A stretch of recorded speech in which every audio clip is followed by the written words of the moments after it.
name. Ní orúkọ ńlá Jésù Kristi. Jesus' name. Bàtà ayérayé àtúnwólẹ̀ lẹ́sẹ̀ gẹ́gẹ́ akẹ́kọ̀ọ́. As learners, Ṣí wa níyè. Amen. open our understanding. Ṣí ìran ọ̀run fún wa. Amen. For heaven for us. Jẹ́ kí ọ̀rọ̀ yín dàpọ̀ mọ́ ìgbàgbọ́. Let your Amen. word mix with faith in us. Kó kó wa déwájú yín. Amen. Bring us to your presence. Ní orúkọ Jésù mo gbàdúrà. Ìwé Dáníẹ́lì. A pe àkórí ẹ̀kọ́ tí a gbẹ́nulé yìí ní ìran Dáníẹ́lì lórí ẹranko mẹ́rin. The book of Daniel, focusing attention on the vision of Daniel on the four beasts. Gẹ́gẹ́ bí àpẹẹlẹ̀kọ́ tó wà níwájú wa.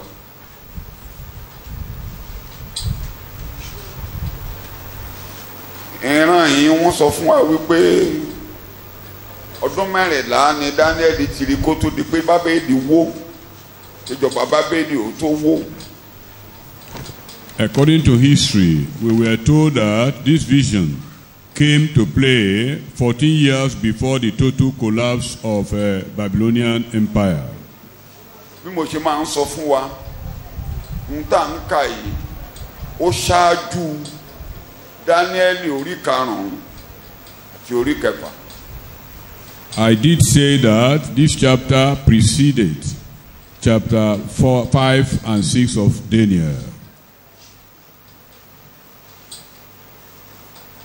Ibi tá a ń kà yìí ó ṣe pàtàkì nínú májẹ̀mú láéláé gẹ́gẹ́ bí ìtọ́ni sí ìtumọ̀ gbogbo ìsọtẹ́lẹ̀ májẹ̀mú láéláé pátápátá. This place is very important to the point that it serves as a guide to all the Old Testament prophecies. Síwájú sí wọ́n fi yé wa wípé ìran ọmọ ènìyàn tó jẹ́ pé kókó kan pàtó nínú ìsọtẹ́lẹ̀ májẹ̀mú láéláé nípa ti ẹni àmì òróró náà. That the Son of Man, Dáníẹ́lì ló wà. the Son of Man, revealed in the book of Daniel, is actually the centerpiece or the focus upon which the reference to Messiah in the Old Testament hangs. Ibi tá a fẹ́ wá kà ní orí keje yìí tí a bá fẹ́ kó yé wa dáadáa a fi wé Dáníẹ́lì orí kejì tí a ti wò kọjá nípa èrè ìran tí Nebukadnesari ní. Now, this chapter 7 will make us to refer to chapter 2 so as to get adequate interpretations of the image of Nebuchadnezzar and this reflection in the four beasts. Ẹ rántí pé orí wúrà. Remember, that image has a golden head. Idẹ tẹ̀lé, fàdákà tẹ̀lé. Silver followed, then bronze and iron. N tó parí ẹ̀ ní irin tó dàpọ̀ mọ́ àmọ̀ títí òkúta kan tòkè wá tó wó lẹ́sẹ̀ tí ó túká tí atẹ́gùn gbé lọ òkúta yẹn wá kún gbogbo àgbáyé. At the final tail of that, we have a mixture of iron and clay that is on the 10 toes that spread all over the world until a stone came without hand and smote that very leg. Àwọn akẹ́kọ̀ọ́ Bíbélì ní ìkan lára àwọn ìdí tí a fi tú ìsọtẹ́lẹ̀ yìí sọ ní ọ̀nà míì wọ́n fi wé ìsọtẹ́lẹ̀ tàbí ìrántí ọba Egypt rí nígbà yé Joseph tó kọ́kọ́ rí àwọn màálù tó sanra àti màálù tó rù tó tún yá tó rí di ọkà tó dáa ó tún rí di ọkà tí ò dáa tí a wá sọ nígbà náà pé ṣe la tú ìran kan náà ni pé a sọ lẹ́ẹ̀mejì. Now, the repetition of this very dream in different ways is the principle of repetition, proving that it is certain that division will come to happen soon. That what God has determined will never be altered. It is a determinate counsel of God, and nobody can alter it. Àti pé láti fi ìrètí fún àwọn ọmọ Ísírẹ́lì tí a kó lọ sí ìgbèkùn, ká jẹ́ kó yé wọn dáadáa wípé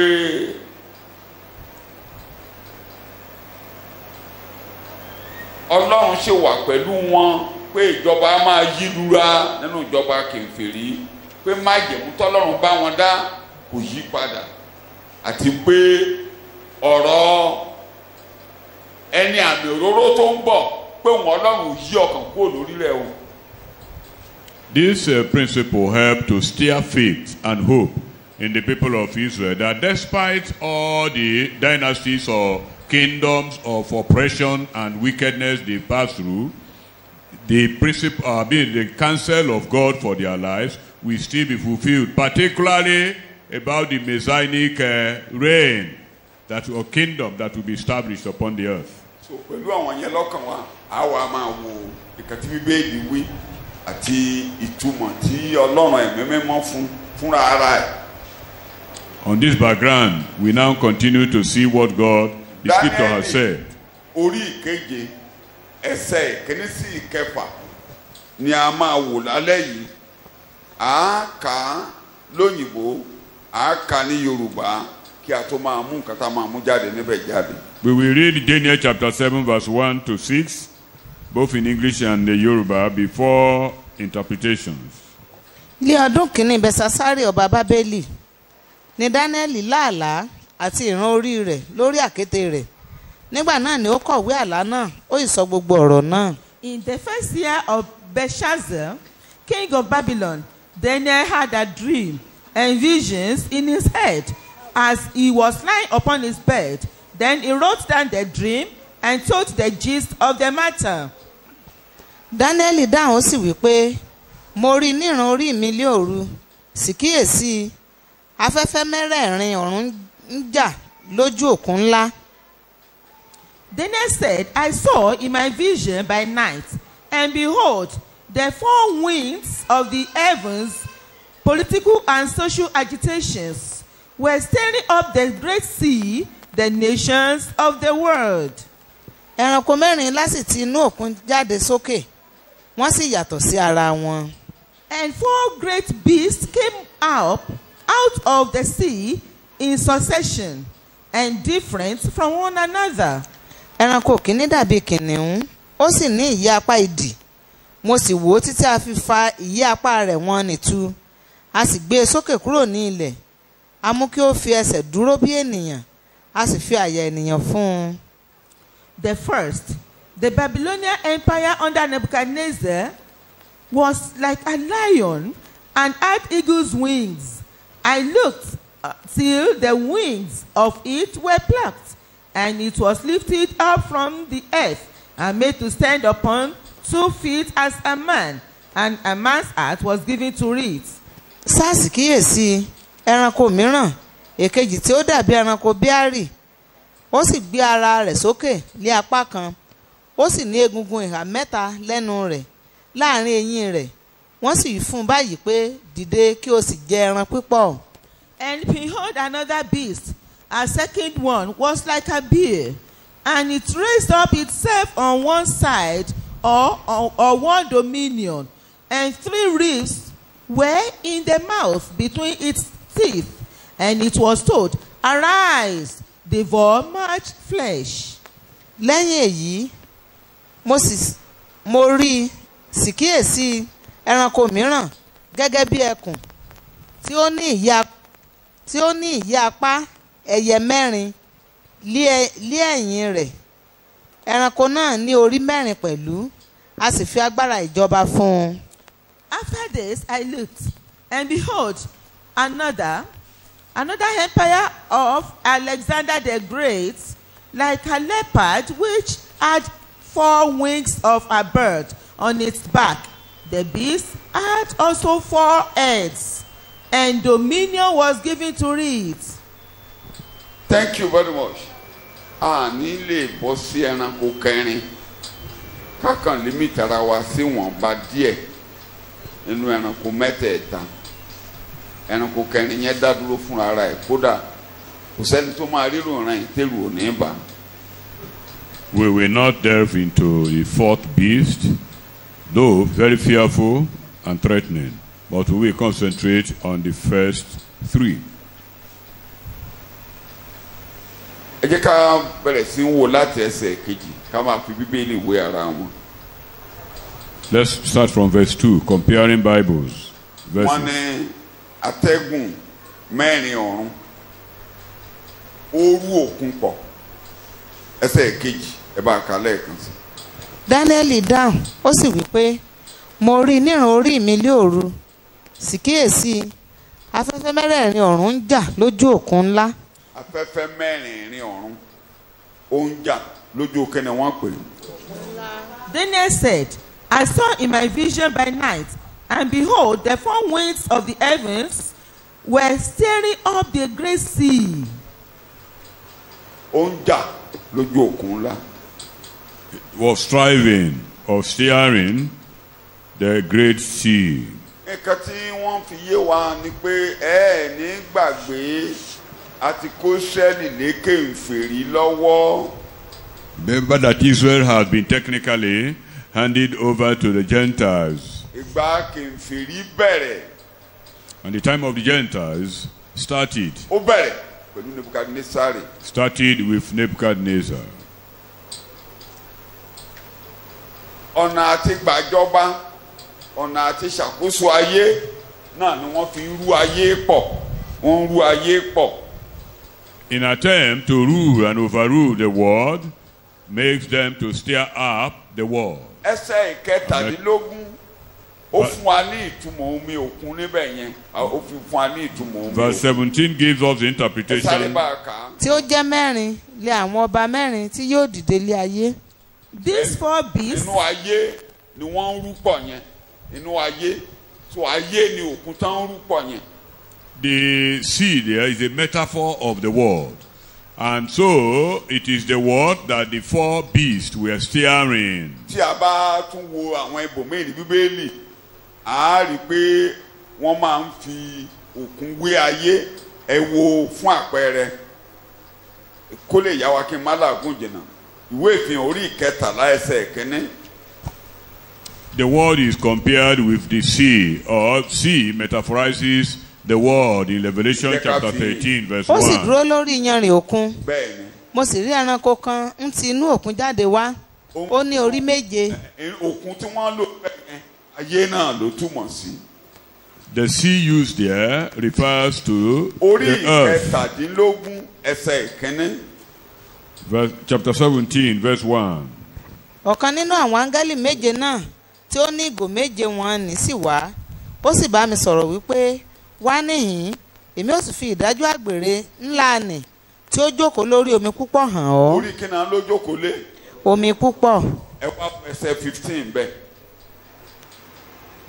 Ó sì wí fún mi pé àwọn omi tí ìwọ rí nì níbi tí àgbèrè nì jókòó àwọn ènìyàn àti ẹ̀yà àti orílẹ̀ àti onírúurú èdè ni wọ́n. Pé orí ènìyàn nìyẹn, ayé nìyẹn.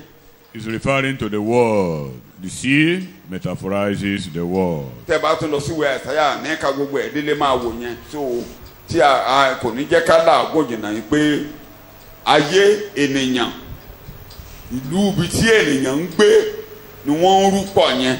They were steering this world where man dwell. Ìtumọ̀ rírú pọ̀ yẹn ni pé ìyípadà ìjọba á máa yí padà. Ìjọba kan á dìde á ṣubú òmíì á dìde á tún ṣubú òmíì á dìde á tún ṣubú. Ìtumọ̀ ẹ̀ nìyẹn. The steering of the sea there is a type of rising and falling of successive kingdoms. wọ́n ní ó yẹ kí gbogbo ọmọ Ọlọ́run àwọn èèyàn Ọlọ́run kan fi sọ́kàn yìí pé ìjọba ayé á máa lọ, ìjọba kan á lọ, ìjọba míì á dé, ṣùgbọ́n Ọlọ́run ló ń ṣàkóso gbogbo ìjọba ayé pátápátá. Now, those who are children of God should have it in mind that even though there is a turbulent, successive government in the world, rising and falling, we should also have it in mind that our God is the supreme God over the whole universe. Kẹ̀kẹ́ kan tó wà lọ́kàn wa pé ètò ìràpadà fáwọn ènìyàn tó wà lọ́kàn Ọlọ́run ló dúró títí láéláé, orí ẹ̀ ló wà, orí ẹ̀ lọ́lọ́run jókòó sí. Ìjọba kan ẹ̀ bá lọ, ìjọba kan ẹ̀ bá bọ̀, gbogbo ẹ̀ bá máa yípọ̀ kó dàrú. Ọkàn Ọlọ́run ni pé òun máa ṣiṣẹ́ ìràpadà nínú ayé. The eternal intention of God is to actualize salvation in the world, despite all the turbulences and storms in various kingdoms of the earth. Ẹ rí i pé nígbà tí a ń ríran ìbáyìí, Mèsáyà ò tí ì dé, ṣùgbọ́n bàbá ṣe ń wá rí i pé ó ń tọ́ka sí ìjọba tí Mèsáyà máa ṣe lórí ilẹ̀ ayé. By the time this revelation, this vision was seen, the Messiah was not practically here in the world, but it was pointing to the kingdom of that Messiah, which is highly prophetic. Gbogbo tí a ń kà nínú ìwé Dáníẹ́lì yìí, tí ẹ bá lọ sínú ìwé ìtàn, kẹ́ lọ ka ìtàn Bábélì, kẹ́ ka ìtàn Media Persia, kẹ́ ka ìtàn Gíríkì, kẹ́ ka ìtàn Róòmù, gbogbo ẹ̀ ló fi ẹsẹ̀ Bíbélì yìí múlẹ̀. If you go into European history, thank you very much. You will understand, you will confirm all what we are referring to now in this book of Daniel. Ayé ìgbà tí a wà ní school látijọ́. When we were in school, during our own time. Kó tó di pé wọ́n change ẹ̀ sí history. Ìtàn ìwé ìtàn tí gbogbo school ń kà ní school sáà ni wọ́n dárúkọ yẹn European history tó máa tẹ́ bá kà tán Bíbélì ayé yìí. When we were in school, before everything started changing, schools were made to read European history. From there, you capture the truth of the gospel or the word of God. Ìgbà tó yá lórílẹ̀-èdè wa, wọ́n yí European history padà sí West African history. Kò tiẹ̀ wá sí kankan mọ́ gan báyìí. Eventually, that of Africa was converted. That European history was converted to African history, and the noun absolute elimination. No history. When there is no history, there will be remarkable development in any nation. Ìlú ìdílé tí wọn bá ti ránra wọn létí ìtàn, wọn á máa ṣubú sínú àṣìṣe àwọn àgbààgbà ìṣáájú. Any family or any setup without reference to history, they will continually fall into the past errors of their predecessors.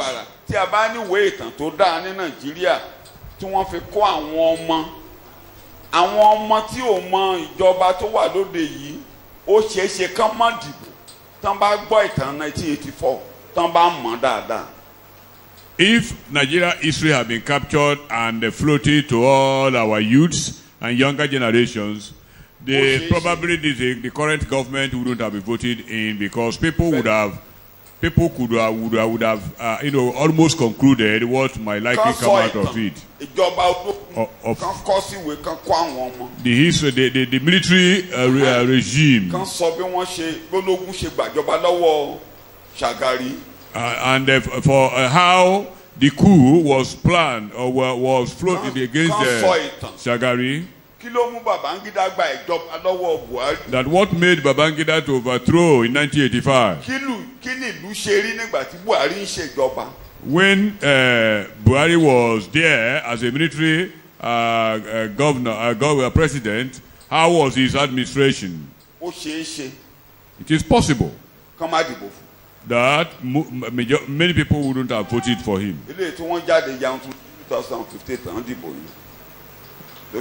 Instead of their mass votes in 2015, because history has been marooned, has been buried in Nigeria.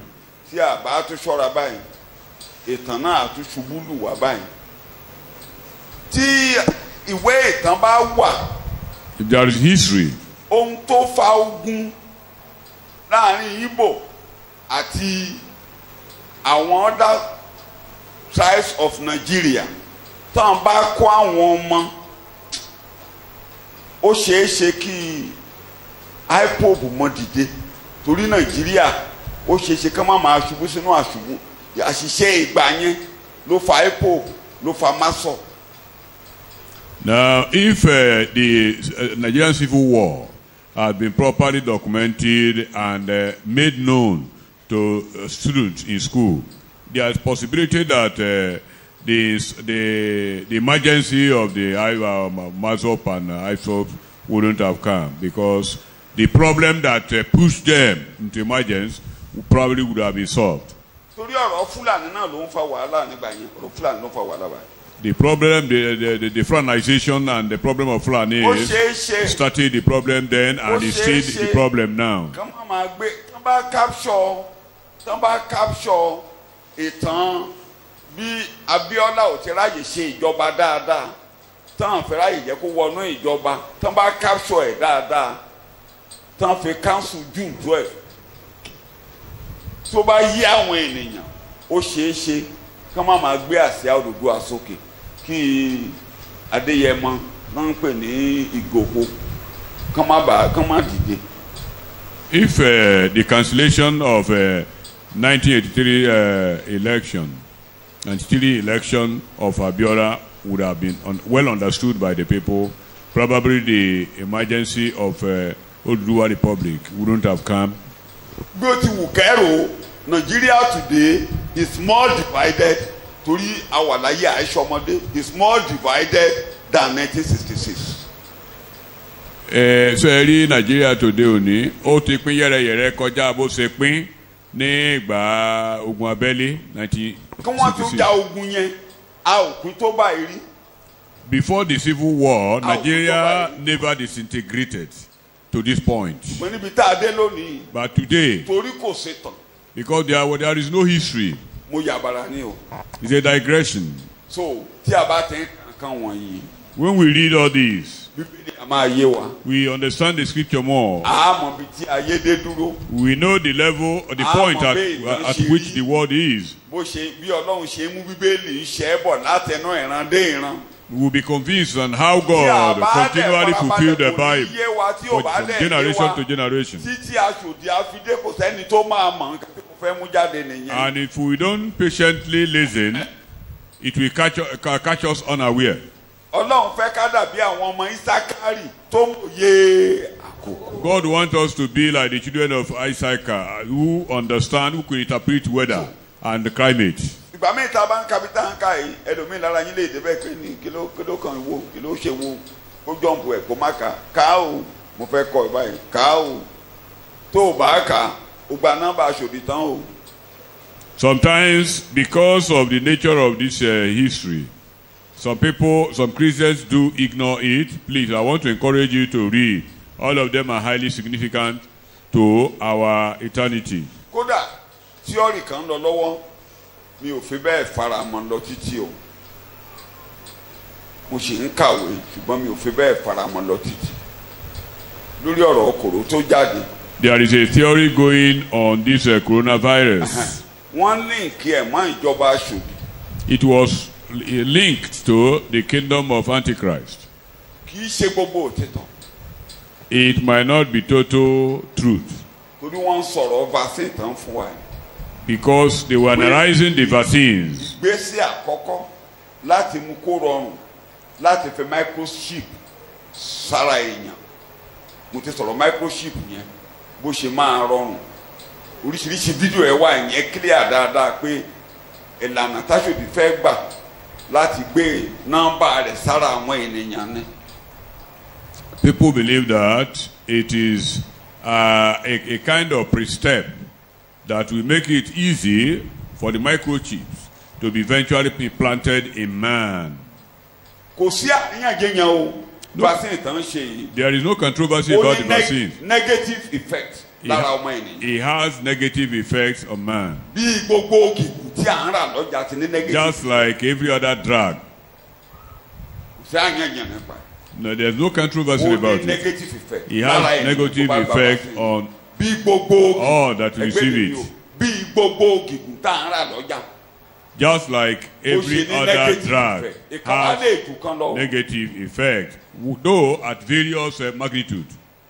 mo yabara ni o torí mo ń ka a lot of things ṣe mọ̀ pé iwájú ìjọ ni mo wà àwọn ọmọ ìjọ adẹ̀fẹ́ máa gbàgbà sí mo take time láti ka ìgbà kan ikùn mi wá kún. I took time to read it very well.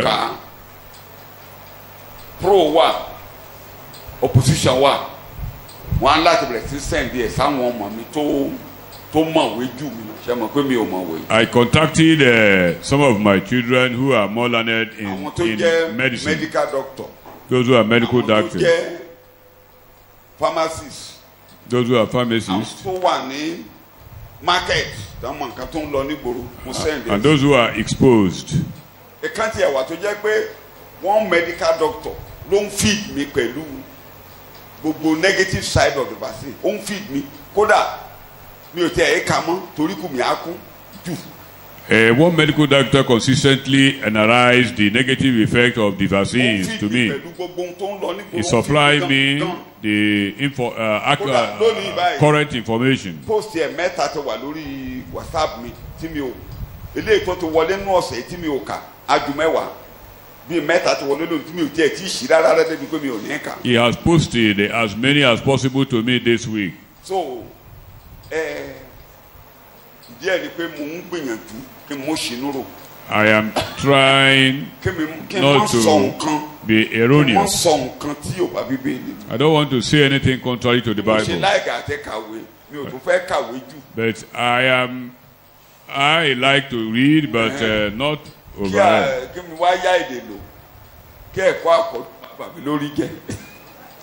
I don't want to stray. Shout hallelujah. So all I'm trying to say is that a gbọ́dọ̀ sùn lọ. We should not sleep as do others. We should not sleep as do others. Ẹ má gbàgbé. Don't forget. Wúndíá mẹ́wàá. The 10 virgins. Gbogbo wọn sùn. All of them slept. Gbogbo wọn tó gbé. They slumbered. All of them slumbered and slept. Ìgbà tí agogo dún. And when the trumpet blew, all of them woke up. Some with oil and some without. We should not sleep as do the world. Paul taught us in Thessalonians.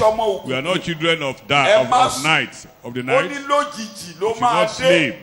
He will come suddenly. You should not sleep as do the people of the world. 1 Thessalonians chapter 5. Let's read some few verses there.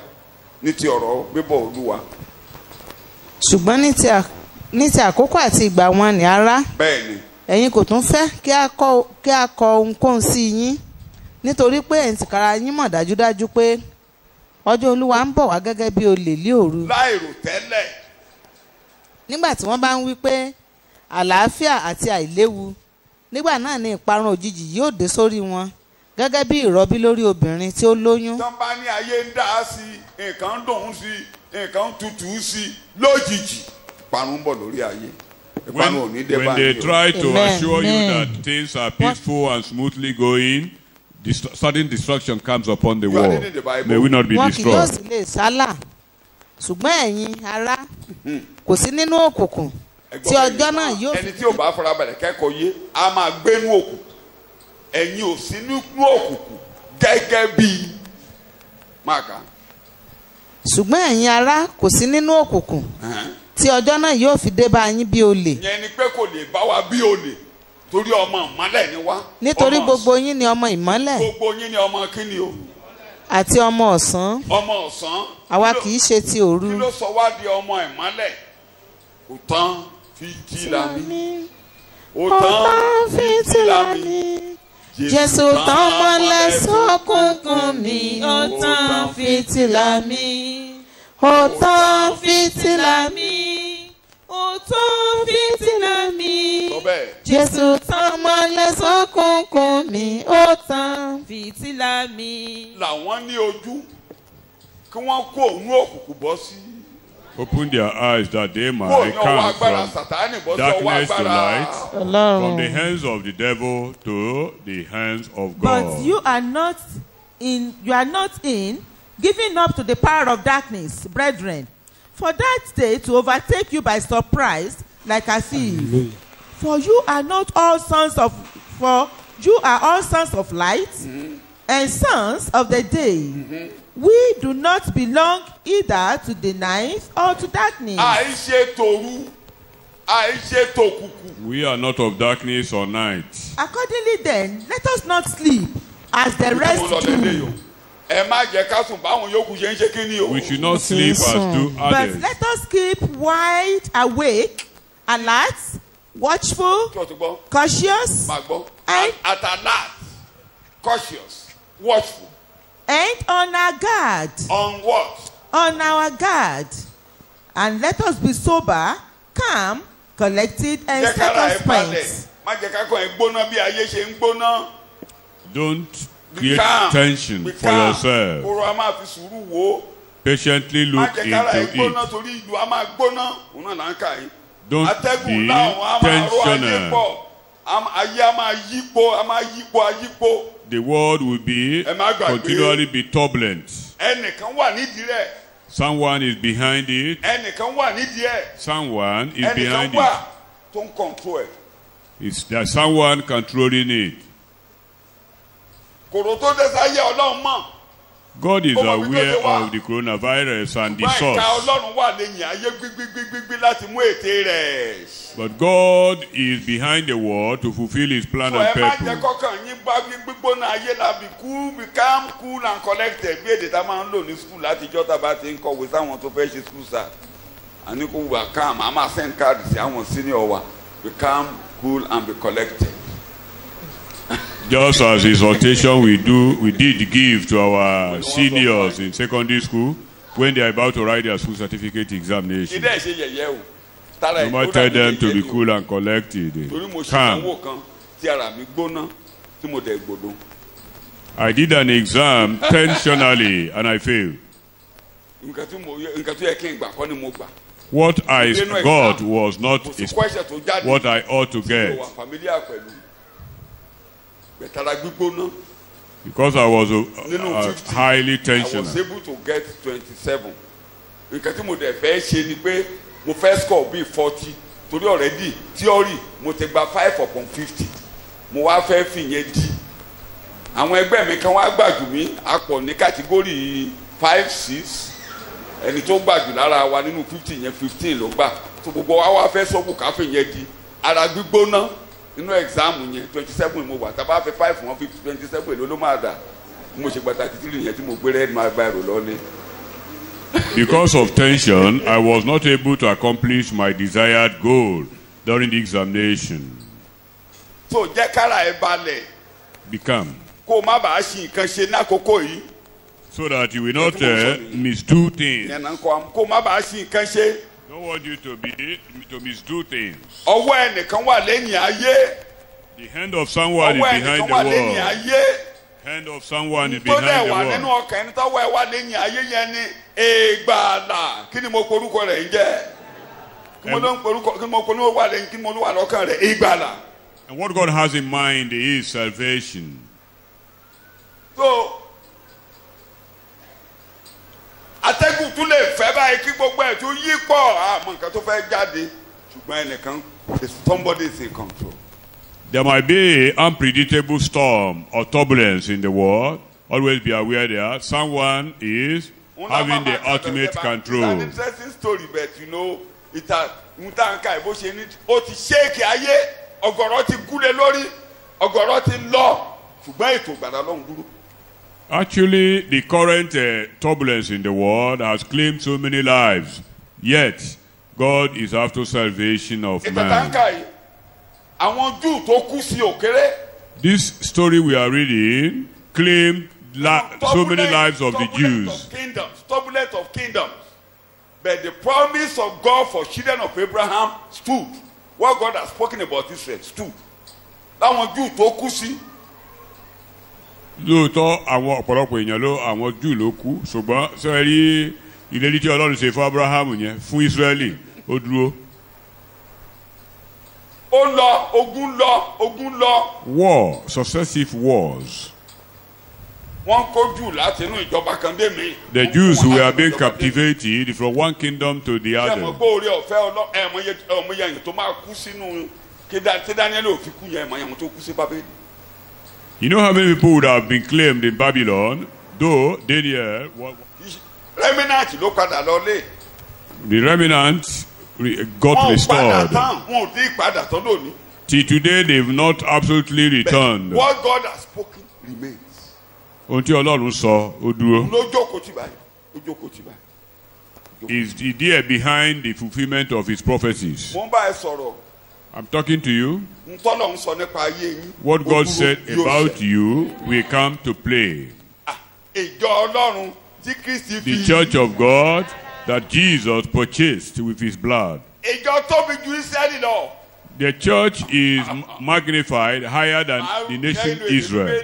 Nígbà tí Paul máa ṣàlàyé ó ní àgbà díẹ̀ là nítorí àwọn bàbá Ísírẹ́lì ìbánú ṣùgbọ́n àkàngbà díẹ̀ là nítorí àwọn bàbá torí Abraham nìyẹn torí àwọn bàbá bí ó ṣe bẹ́ẹ̀ á sọ wọ́n dànù pátápátá ìjọ ni Jésù jókòó tì ìjọ Ọlọ́run tí Kristi fi so tóbi lọ́wọ́ Ọlọ́run náwó ẹ̀ sókè pé Olúwa ó ṣe o.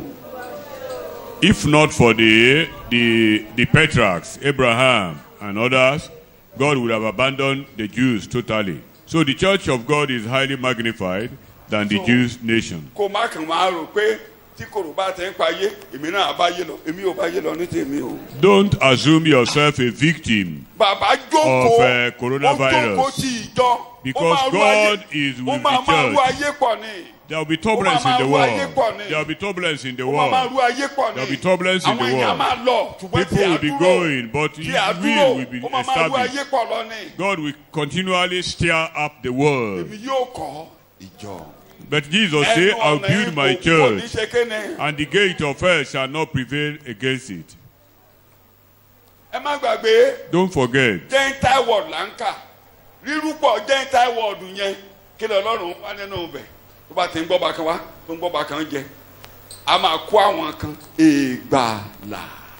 The stirring up of the Gentile nations àwọn tí ò wá mi wọ́n ṣe kéde. Is done to claim souls for His kingdom. Tá à ń wá fún alọ́jọ́ Sunday mo nù tá à ń wá ká má kú.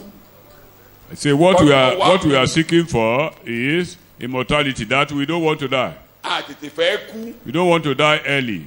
A fẹ́ kọ́ta wa kú bẹ́ẹ̀. But we want our enemies to die now. And we want to get money. Those are the things we seek for in the church. Those are the things we seek for before we are born again.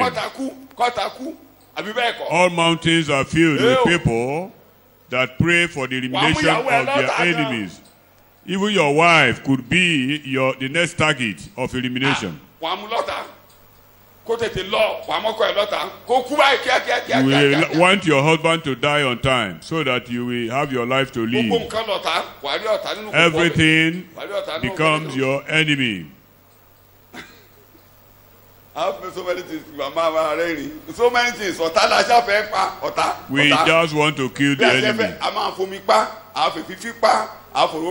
Kill with wind, kill with smoke, kill with almost everything.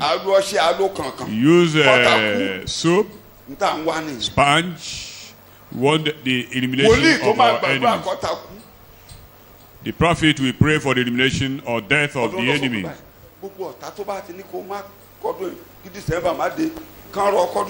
Let all the enemies die before the end of December. Let them die. Kí náà jó wọn lójijì wàá gbà mí o.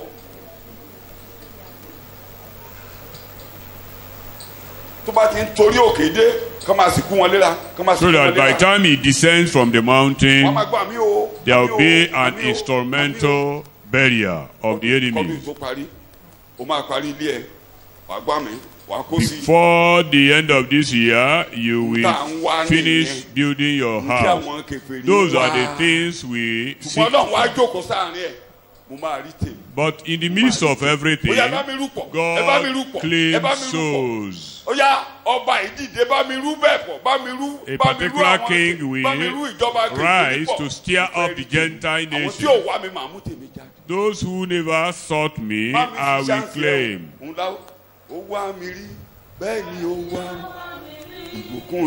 Okay. Tọ́lọ́run ṣèlérí fún mi. Láìlágùn láìsí ìnira yóò wá mi rí. Ó gbìn ó kórè ọ̀rọ̀ ìlérí màá ní májẹ̀mú rẹ̀ lórí mi yóò ṣẹ. Ìyẹn tí kálẹ̀lẹ̀ ọ̀run àdéhùn Olúwa kì í yẹ. Ire yóò wá mi rí. Kí ni mo gbẹ́ ìgbàlà tí àwọn wòlíì ń wádìí rẹ̀ tí wọ́n ń wádìí rẹ̀ òní Daniel ń wá yìí tí wọ́n sọ tá a wo àkókò wo àwọn ènìyàn wo ohun tí àwọn áńgẹ́lì ń fẹ́ láti. The covenant of God for man is salvation, and that's what the angels had been speculating and eager to look at till now. So, má miss ètò gbàlà o. Don't miss salvation. O ní ṣayé wá o. May you not come to the world in vain. O tóbi lọ́wọ́ Ọlọ́run o. You are very great in the hand of Wà lára God. àwọn tọ́lọ́run rí nígbà tó ń rú ayé pọ̀ níjọba. You are among those that God were able to Ẹ rí pé inú get wàhálà ayé in ni the ọ̀pọ̀ turbulent wá gba world. Jésù. Remember, most of us got born again at the turbulence of the world. The world is being troubled again, stirred up. In the steering of this world, God came to you. You didn't just believe ordinarily. Something happened before you accepted Jesus. You didn't just naturally believe. So either you have a nightmare or your source of livelihood being disturbed, or disintegration in family. Something might have happened. You were never at peace.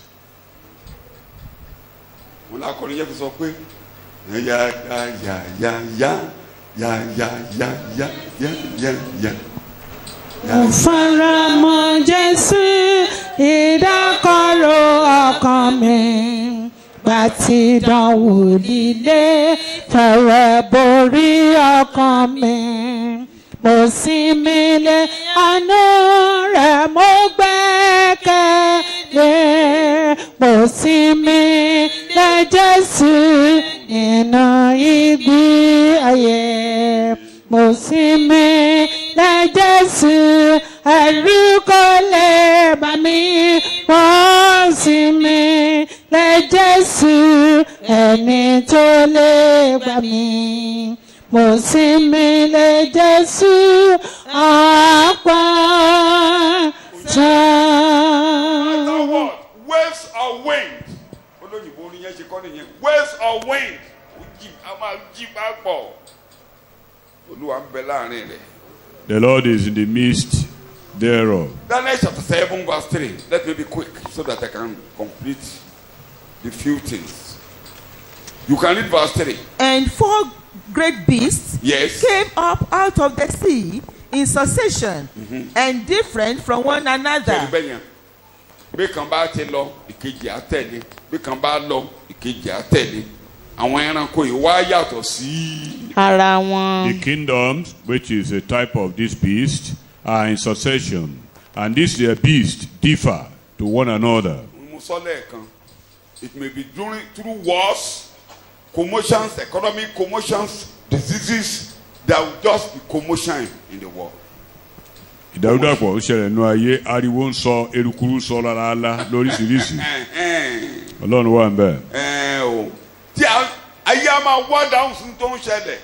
The world will be researching out solutions. Another kingdom will assume office. God will still get the few. 4 beasts emerged. jẹ́ kí n fi composition jẹ́ kí n kà kan nínú àwọn ẹsẹ̀ bíbélì bíi go to Zechariah chapter 6 go to mi ò kàn fẹ́ má làágùn jìnnà Zechariah chapter 6 orí kẹfà láti ẹsẹ̀ ìkíní. mo sì yí padà. bẹ́ẹ̀ni. mo sì gbé ojú mi sókè mo sì wò sì kíyèsí kẹ̀kẹ́ mẹ́rin jáde wá láti àárín òkè ńlá méjì àwọn òkè ńlá náà sì jẹ́ òkè ńlá idẹ. And again I lifted up my eyes and saw, and behold, 4 chariots came out from between 2 mountains, and the mountains were mountains of firm, immovable bronze. àwọn ẹṣin pupa wà ní kẹ̀kẹ́ ìkíní. àwọn ẹṣin pupa wà ní kẹ̀kẹ́ ìkíní àti àwọn ẹṣin dúdú ní kẹ̀kẹ́ ìkejì àti àwọn ẹṣin funfun ní kẹ̀kẹ́ ìkẹta àti àwọn ẹṣin adíkálà àti alágbára ẹṣin ní kẹ̀kẹ́ ìkẹrin. mo sì dáhùn mo sì wí fún áńgẹ́lì tí ń bá mi sọ̀rọ̀ pé kí ni wọ̀nyí olúwa mi. áńgẹ́lì náà sì dáhùn sí fún mi pé wọ̀nyí ni àwọn ẹ̀mí mẹ́rin ti ọ̀run tí ń jáde lọ kúrò ní ìdúró níwájú olúwa gbogbo ayé.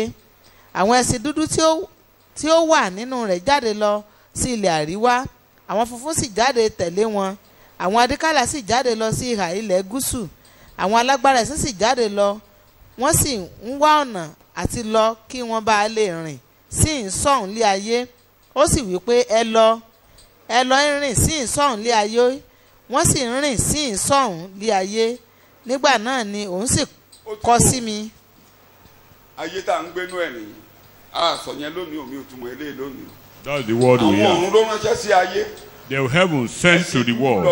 ẹṣin funfun lọ bí ẹṣin alágbára lọ bí ẹ lọ rìn sókè ayé ẹ yí ayé po ẹ lọ wò báyé ṣe rí ẹ lọ yí papọ̀. They were sent by the heavens to steer the world for the nooks and crannies of the àwọn ẹranko world. mẹ́rin Ọlọ́run náà mọ̀ sí. These 4 beasts were well known by God. ẹ máa ka ẹsẹ̀ yẹn lọ ẹranko mẹ́rin ó yá. nígbà náà ni òun sì kọ sí mi ó sì bọ́ sí Dáníẹ́lì orí keje o mo ti kúrò lọ́dọ̀ Sakaraya mo kàn yà síbẹ̀ yẹn Dáníẹ́lì orí keje ẹsẹ̀ kẹta ni mò ń kà. ẹranko mẹ́rin ńlá sì ti inú òkun jáde sókè. mẹ́rin ńlá bó ni wọ́n ti jáde wá. inú òkun wọ́n sì yàtọ̀ sí ara wọn. kí ni wọ́n ṣe.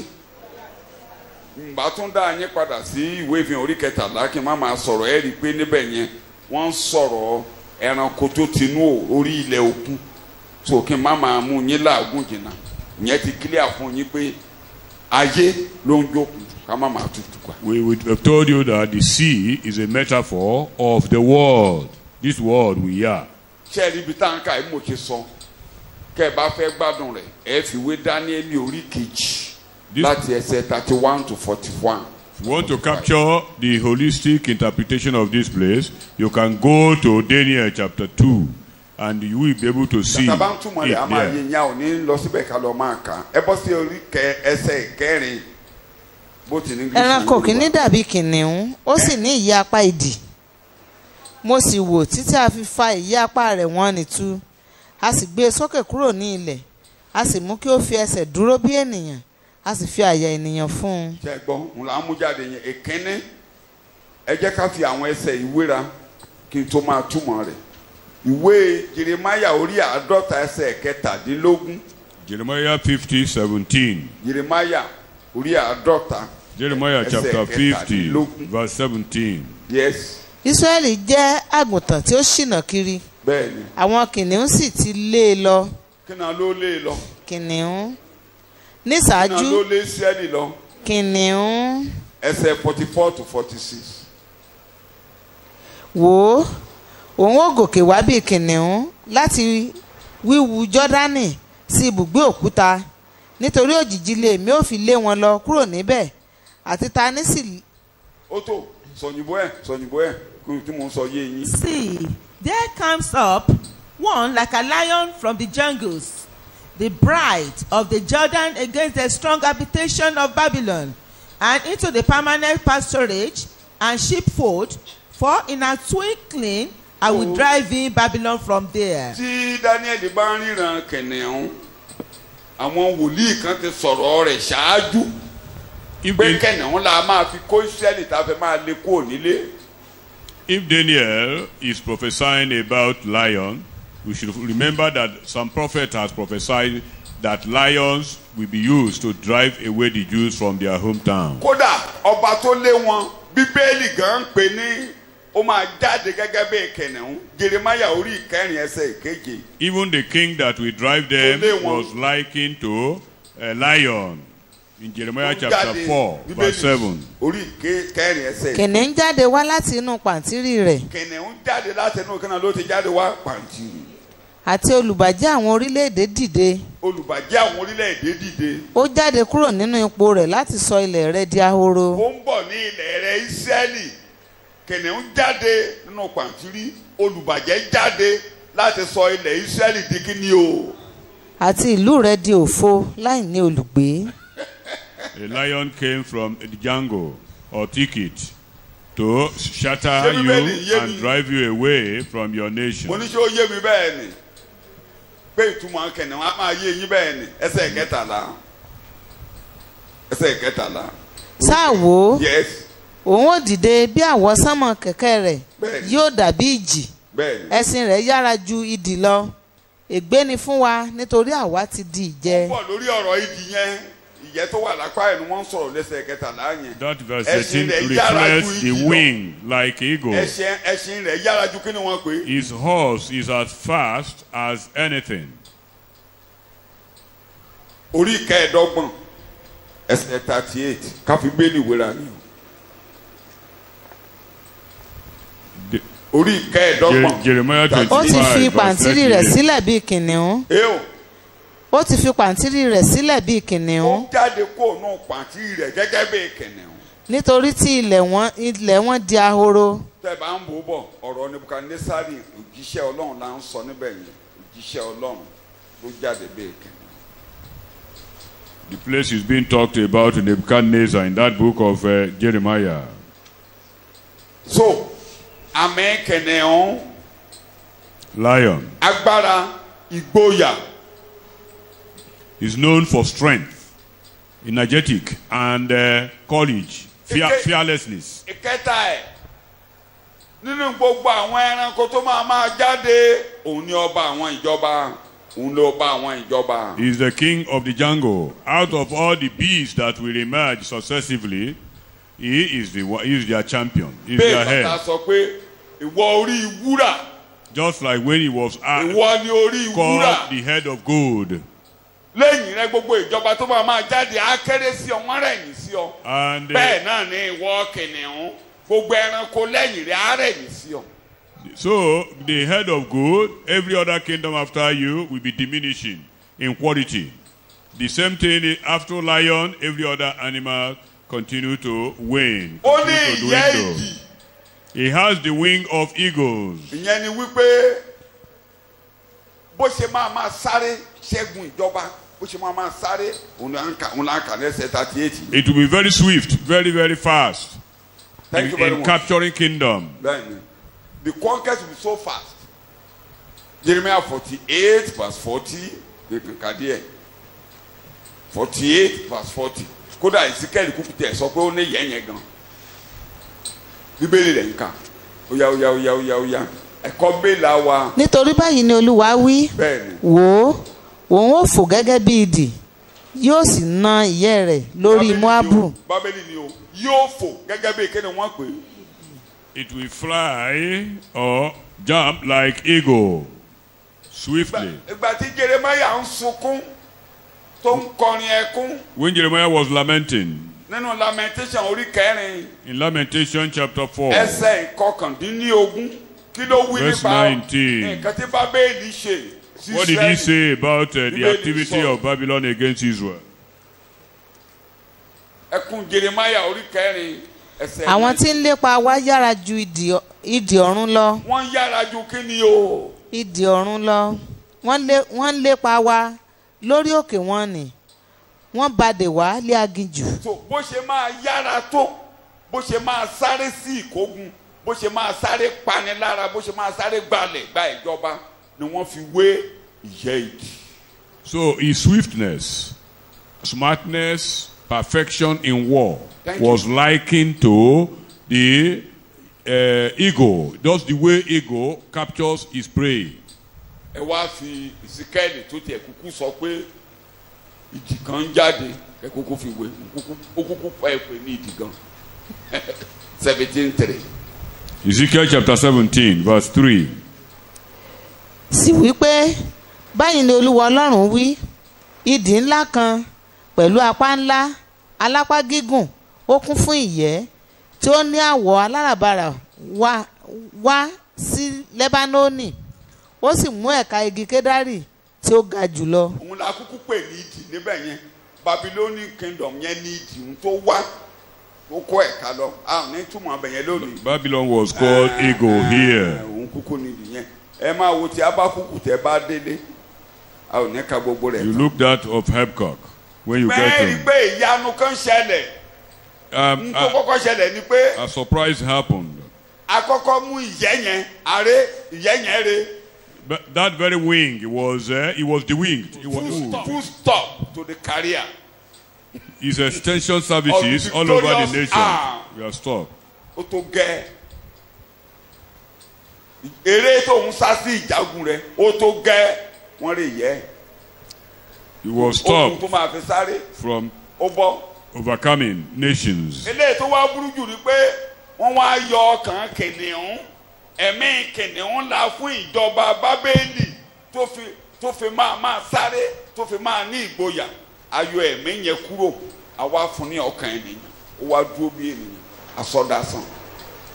The most significant there was that the heart of lion was removed from him and replaced with the heart of man. By implication, he became impotent. So it was no more Ó effective. dàbí ìgbà tí Nebukadnesa ń gan kọ́kọ́ gbéraga lórí àga tọ́lọ́hùn tí ì pa tọ́lọ́hùn tí mú kó lórí àga tó ní ẹ mú ọkàn èèyàn kó ń bẹ ẹ fún ní ọkàn. You could liken it to when he was changed to a beast for 7 years. The heart of man was removed. Don't play with God, Ó lè please. harass any government kò sí government kan tó wá sọ pé òun wà bẹ́ẹ̀ tí ẹ máa dá sàn. There is no government that is above God's discipline. Wọ́n lè yẹ wọ́n sọ His dẹnu wing was removed. He couldn't fly again swiftly. Ìjọba tó wá borí ẹ̀ ò lágbára tó. The kingdom that overcame him was not as powerful as him. Ẹnìkan ò lè mí lábẹ́ ẹ̀ tẹ́lẹ̀. Every other kingdom was subjected under him. Ìyẹ́ ẹ̀ rè. But suddenly his wing fell off. Don't be proud. Jọ́sìn o, òun tẹnu mọ́. Worship God. Worship God. Jọ́sìn o. Try to worship Ọmọ pé God. bàbá Nebukadnesa ò jọ́sìn, wọ́n discipline ẹ̀. When Nebuchadnezzar failed to worship God, he was disciplined. Mo ti ẹ̀ lébèrè tí mo lò lẹ́ẹ̀kan bẹ́ẹ̀ ṣáṣárì ò mọ ìtàn kò learn from history. Belshazzar Ọlọ́run ní mo didn't expect pé take kò to learn history. from history.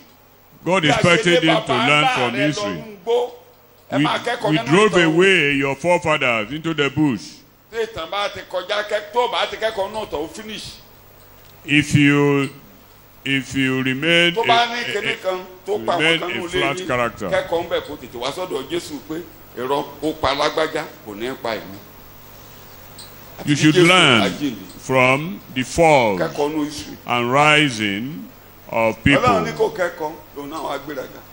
Ẹ̀tẹ̀ mọ́ nínú ẹ̀kọ́ tó wá ń mẹ́mu pẹ̀lú àgbo Olúwa. He was drinking alcohol with the holy cups of Wọ́n wá lè God. yẹ ẹ́. God overthrew him. Tán lè yẹ ẹ̀ tán. After his Agbára overthrowment, ẹ̀mí ìgboyà tó ń lò àti agbára tó ń lò wọ́n gbà á lọ́wọ́ rẹ̀. the courage and confidence he was using was withdrawn. All that you have were given to you by God. You are proud with any. God will withdraw. Whatever you are given, whether talents or money, use it for God. Any grace you have, use for God. Otherwise, God might withdraw them from you. You practically don't have anything. You don't. Kó máa fi tẹ̀yàn mọ́lẹ̀ kó máa fi ṣèkà oníkà àgbà aṣọ ọ̀dẹ̀lẹ̀. If you use your gift or talent to oppress people, the rightful owner will take it, withdraw them from you, and throw you down. kan wà lẹ́yìn gbogbo ayé tó ń wo gbogbo àgbáyé. For God is keenly and earnestly overseeing the affairs of man. O kò lè ṣe bí kò bọ́ lọ. Kò ṣàjẹ́ bó tó.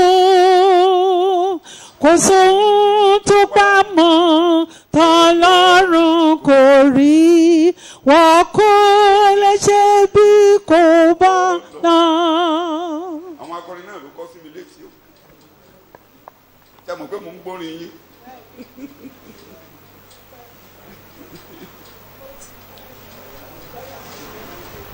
Ọba kan wà lẹ́yìn gbogbo àgbáyé. As a king behind the world affairs, overseeing the affairs of man. Overseeing the affairs of man. You, I will dethrone you. I gave you the heart. He was not practically dead, but demoralized. I am what I am by the grace of God. Only you, God, you behind me. Only you, God.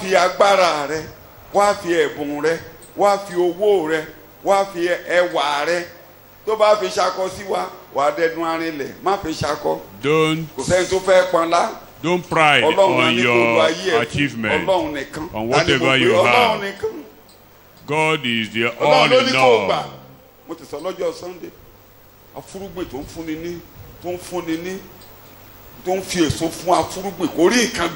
It is God that gives you the seed to sow.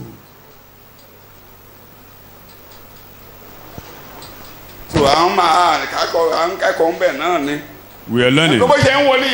Very powerful. God loved Nebuchadnezzar, and no one was as powerful as him historically.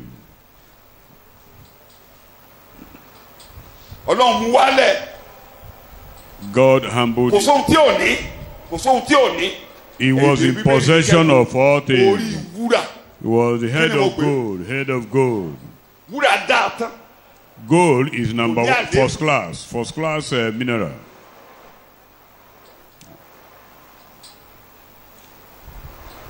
It was leveled and made ordinary men.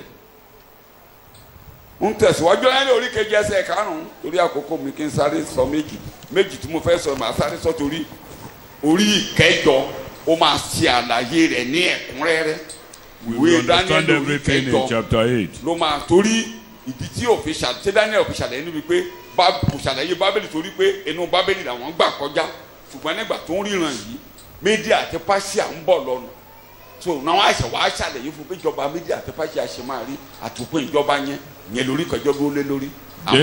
Daniel was passing through the Babylonian kingdom when he saw this, and he foresaw the kingdom of Media and Persia. We are coming there. The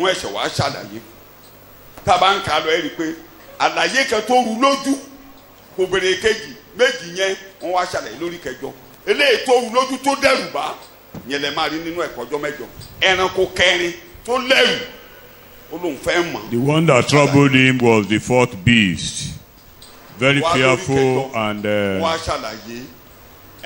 terrible. He explained second and third. Sáàsì kíyèsí ẹranko mìíràn èkejì tí ó dàbí ẹranko bíárì.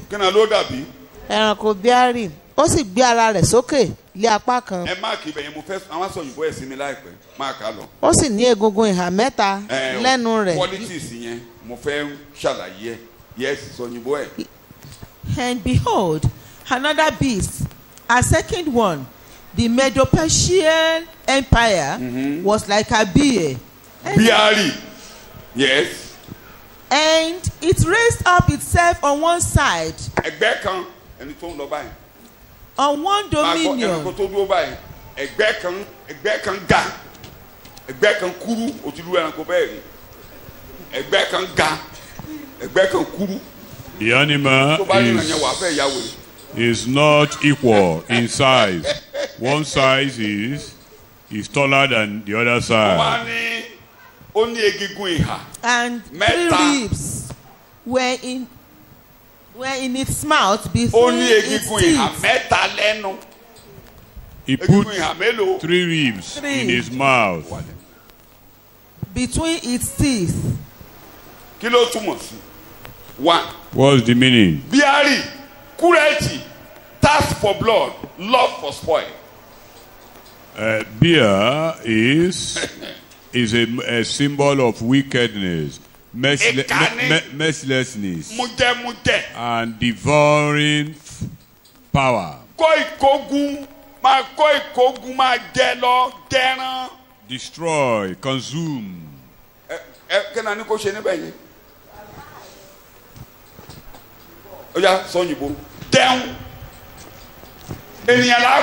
Devour, he will devour human beings. And it was told, arise, devour much flesh. There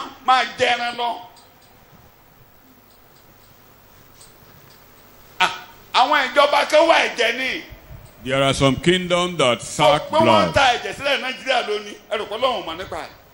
Shedding blood in Nigeria today. Are you saying God is blind? You are alive that your blood it has not been mixed. You thank God. The animal on the throne, he has been ordered to suck blood.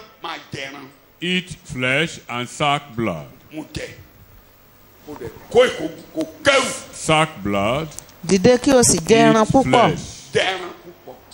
And empty treasury. Daniel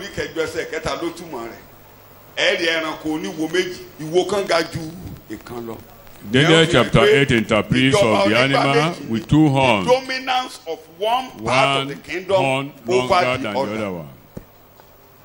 The Persians, Medians, Akere, Persia ló gbàjọba. Persia is greater in history than Media. Almost 200 years. That's why I think we say Kumbolono. Uloga soke. Ulo jíṣẹ́ mi. Ni àróró rẹ̀ ni mí. Ó ti di ọwọ́ tún mi mú.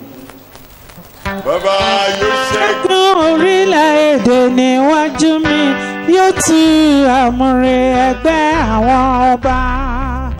Yóò fún mi ní ìṣúra àti ọrọ̀. Ilẹ̀kùn ire kó máa ṣí níwájú mi. Èyí tí a kì yóò retí. Àwọn akẹ́kọ̀ọ́ Ẹ̀gbàdà ajẹun níbẹ̀ fúnra wa ṣùgbọ́n Kírúsì gangan ni ọba yẹn òjíṣẹ́ tó máa lọ bá mi kọ́lé sí Jerusalem. Silas was the king that we pronounced the erection of the wall of Jerusalem. His kingdom was very notable. There's no king that has no part to play in God's plan for salvation. The one happening, God has a divine plan. He will pass. He will pass. He will not be here forever.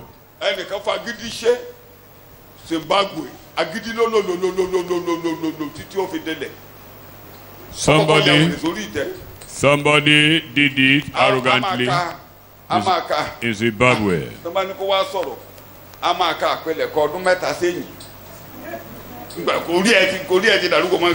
Because he was no more consistent.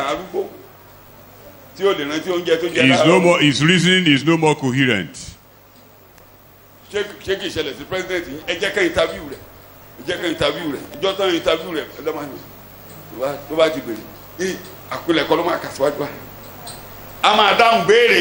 Anytime he is interviewed, he will just see transposition. He will be supplying answer for another question.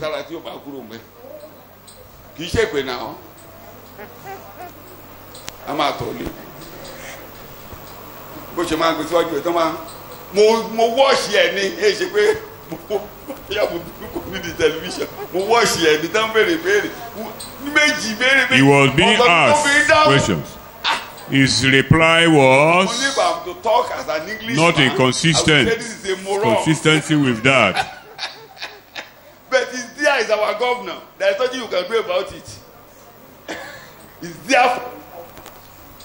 Lábẹ́ ìjọba rẹ̀, ó máa dáa fún ọ. Under the government, it shall be well with Ọlọ́run ò you. bá ìjọjà níbẹ̀ o. Ọlọ́run ò bá ìjọjà lábẹ́ ìjọba Buhari o. God is not fighting the church. Kò dojú ìjà kọ wá kò tẹ̀. Not fighting against the Kò church. yàn wá sí ìbínú. We were not Ọlọ́run appointed yàn wá to láti wrath, ní ìgbàlà. but to be saved. So ìkan ga jù kọ. Mẹ́ta ìṣẹ́gun ńlá mẹ́ta àwọn olùkà bíbélì ní orí ìṣẹ́gun ńlá mẹ́ta kódà wọ́n fi déètì tì. 3 Ọdún ní ìṣẹ́gun victories. ńlá mẹ́ta tó lágbára. He has 3 victories. Tó lágbára wọ́n ló ṣẹ́gun.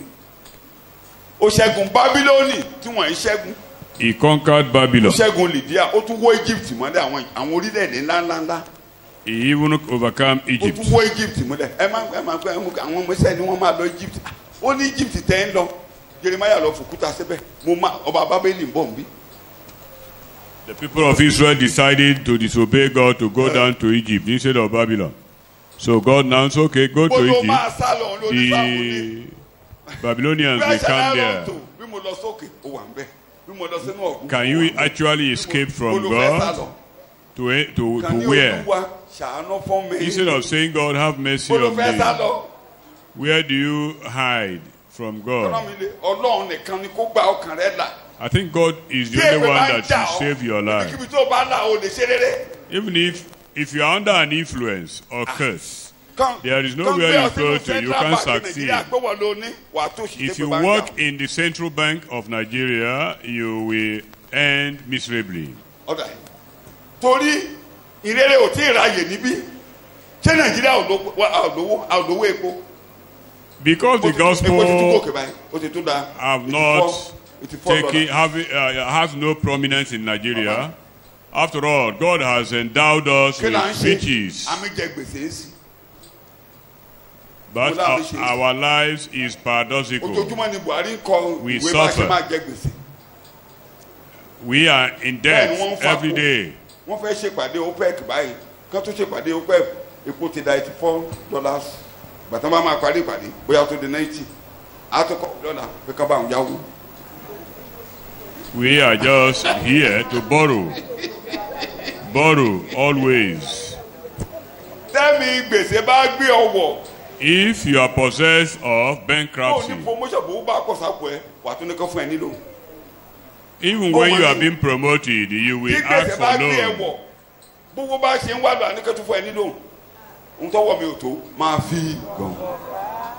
You continually borrow.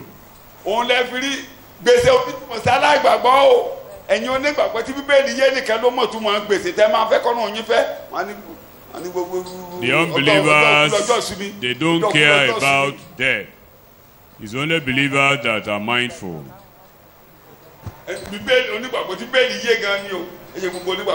Believers that understand the Bible.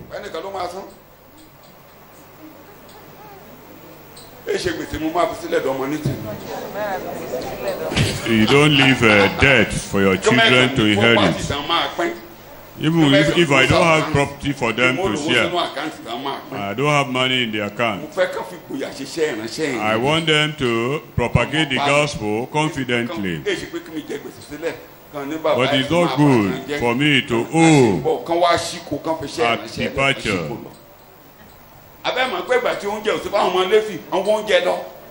When there was no food for the Levites, they started wandering here and there to get food. Lẹ́yìn èyí, mo rí ìsìkíyèsí ẹranko mìíràn gẹ́gẹ́ bí ẹkùn tí ó ní ìyẹ́ apá ẹyẹ mẹ́rin lé ẹ̀yìn rẹ̀. Ẹranko náà ní orí mẹ́rin pẹ̀lú, a sì fi agbára ìjọba fún un. Details ẹ máa jáde lórí kẹjọ ẹkùn. Leopard. Ọba kan tó tún tóbi tó jẹ tó bá yé mídíà àti Páṣíà jẹ́ nínú ìwé ìtàn orúkọ ẹ̀ ní The particular king that destroyed the Media Persia. ìyá kan nìyẹn ní eléyìí ní ìyẹn mẹ́rin agbára tẹ́lẹ̀ máa fi ṣẹ́gun ó sọ lágbára tó jẹ́ pé ìlọ́po mẹ́rin tí Bábélì fi ṣẹ́gun ló fi máa ṣẹ́gun ní He ìyẹn will mẹ́rin. overcome in triple fold. Very powerful. Ìjọba Four heads. ìgbà tí ìjọba tiẹ̀ wó mẹ́rin ló dìde nínú ìjọba yẹn a máa bá pàdé lọ́jọ́ Four iwájú. rows from his ó sáré kingdom. ṣẹ́gun ó sáré sí ìṣẹ́gun. He ran into victory. Akàwé ẹ̀ kódà ìgbà táwọn tí mò ń ka Latin. Ara àwọn We ilé read tí a his mú nínú- books. tí a mú nínú ìwé Latin tán fún wa nígbà yẹn ní class two lọ́jọ́ ọjọ́. Many Akọ́sórí gan. attracted. Vidi Vicky. I came, I saw, and I conquered. Fún bá ti rí bẹ́ẹ̀, ó wó mọ́lẹ̀ ni. Alexander the Great, he said, anything he sees, any nation he sees, he overcomes and conquers. Orí mẹ́rin jíde nípò rẹ̀. Wọ́n ròyìn ẹ lọ́kà tán ẹ̀. Go and read about Alexander the Great. Mo ti ẹ̀rántí ọ̀gá ẹ̀sìn wa kan. Only when history says you are great. Only when history says you are great. Tí ìtọ́ bá sọ pé ẹni ńlá lẹ́ni, ó túmọ̀ sí pé ẹni ńlá ni. It's not just an hyperbolic expression. Ìgbà tí wọ́n discuss ń kọ́ wa ní ewu ààrẹ ògidì gan. Ewu ààrẹ ògidì gan. Ewu ààrẹ the great. Ìgbà ló wá tún wá gbé alọ́sínú Alexander the great. Bí mo ṣe máa kákò tó máa wọ ẹnu ẹ̀. That when history refers someone as great, being great, Alexander the is great. very important. A máa bọ́ sórí ẹ̀ nígbà tá a bá dé orí kẹjọ. Ìjọba ayé a máa yí pọ̀. The world kingdom will be turbulent. Ọlọ́run ní àwọn èèyàn tiẹ̀ lọ́kàn. God has his own children. Ọlọ́run létò ìgbàlà lọ́kàn. He has plan of salvation. Ìrì ayé kan nínú ètò ìjọba ayé. You will be blessed. Ní ó yí biribiri ó yí kan mí o. Ó yí biribiri ó yí kan mí o. Ó yí biribiri ó yí kan mí o. Ìgbàlà Olúwa yìí kàn mí o. Ọlọ́run fẹ́ ṣe nínú ìjọba kìrìkìrì nìyẹn. This is what God wants to do in the Fún ẹni pé Gentile gbogbo kingdom. ìjọba ò ní máa ṣe. All kingdoms will fail. Ẹni ti Nàìjíríà sílẹ̀. Ṣé ẹni ti Nàìjíríà? Leave Nigeria. Ṣé ẹni ti Nàìjíríà? Kingdom. Mo tún rántí bàbá mi ìkan lára àwọn mẹ́ńtọ̀ mi bàbá Eti tó sọ pé Nàìjíríà will be so corrupt so corrupt. Paeti said that Nigeria, he was saying it that Nigeria will be so Ó tó sọ fún corrupt wa nígbà náà in pé the future. àkókò ń bọ̀ tó jẹ́ pé àwọn èèyàn máa di àwọn ọ̀ṣọ́ ọmọ Nàìjíríà mú pé But that a time comes when people will be holding the garment of Nigeria, lọ́wọ́lọ́wọ́ báyìí that they want to know Jesus. God is looking for representatives, ambassadors. The mercy of God is saturating. The beasts are devouring. The beasts are devouring. The beasts are sucking blood, eliminating lives. But we will be Oyè biribiri ó yí kàn mí gan o. fortunate. Oyè biribiri ó yí kàn mí o. Àánú Olúwa yí kàn mí o. Ó ti yí. Oyè biribiri ó yí kàn mí o.